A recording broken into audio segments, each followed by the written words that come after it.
And then the recent phenomena since 2009 or 10, that there is this SC/ST OBC unity, because actually why OBC came in 2010, because actually the 2006 when the reservation was given, 27% reservation was given to OBCs in higher education, and within like 2-3 years they were realized. And I interviewed all these OBC student leader and then figured out that, I said, where were you before actually? Why are you now forming your own All India Backward Student Forum or BAPSA or all? Where were you before? They were all working in the communist organization. So that shows that now actually through reservation at least we are kind of forming a group, and we are now having our own platforms. We don't have to depend on someone who is representing our issues. Now we are our own leaders. And this is one of the powerful quote, I would say, that Kancha's inspiration that he said.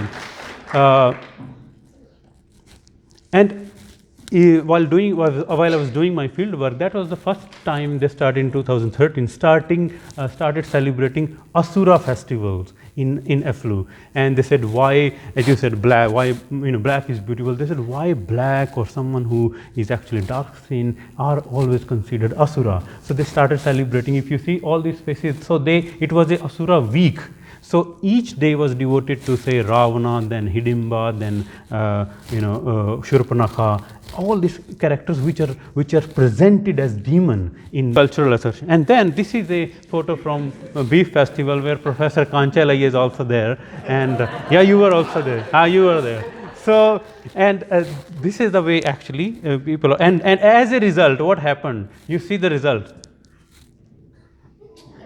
So then they have to fight for it. But what I'm saying is that at least now there is that assertion is happening. There is a possibility of that assertion, and that possibility would happen only because our people are now entering in the higher education. Earlier there was no scope, and this is I would say, still there are first generation learner. Like for example, while studying Telangana movement, all I find like 97-8% people who are studying, students who are fighting in the movement, they were all first generation. And the 60s when movement was started, when I interviewed all those people, they were also first generation. Where are all other generations gone? Where do they go? So these are actually still very questions, these burning questions we should ask ourselves, that where are we actually taking our generation? Which side are we? Are we just throwing them in the engineering and medical sciences, and not, as Kancha said, that we are not creating thinkers? And this is what actually I would say is one of the thing which we should learn from Ambedkar and Professor Kanchalai.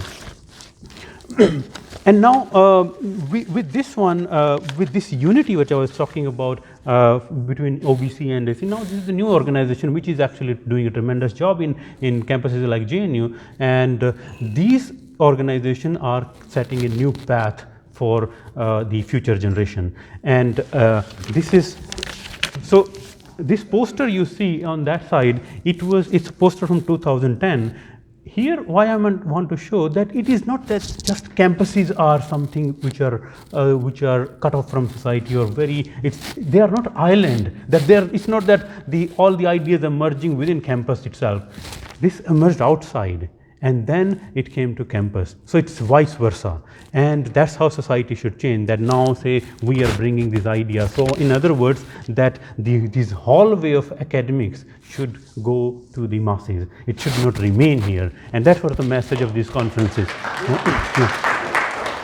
And now, of course, just talking, although you have already heard from Tanmozi about what is happening in the US under globalization, all these things are being possible. Here, some of the quote I want to highlight, just two quotes from my field work here in the US. Now you see what a Ambedkarite is saying, that I take my kids to India once a year, and I want them to know my roots, where I come from. So this is in a way that how this is one way to look at it, that how Ambedkar. But there is another way. You see here, I don't want my kids to visit India. I don't want them to even hear this word caste. And this shows actually, both of these statements are showing that complex structure of caste we are living in. And I think we should just value both of these ideas, because every individual has a choice. And at the same time, when I say, why are you saying this? Why don't you want to take it? He said, why would my children call themselves Dalit? How would they feel when they call themselves Dalit? So there is this question of this word Dalit. There is the way they look at it is very problematic. He said it does not bring that feeling of pride. So then I said, okay, let's call ourselves anti-caste activists, or call ourselves Ambedkarites. So that's another way. So we need to devise all these languages, now. And then I want to end with this, that how we say that, in this, the way India is being presented, but still, even after having all this education, reaching to the moon and all, we still are fighting for having a no caste certificate. This educated woman, it took her 9 years to get a non-caste certificate. So how would it, and she's not a lower caste woman, she's an upper caste woman.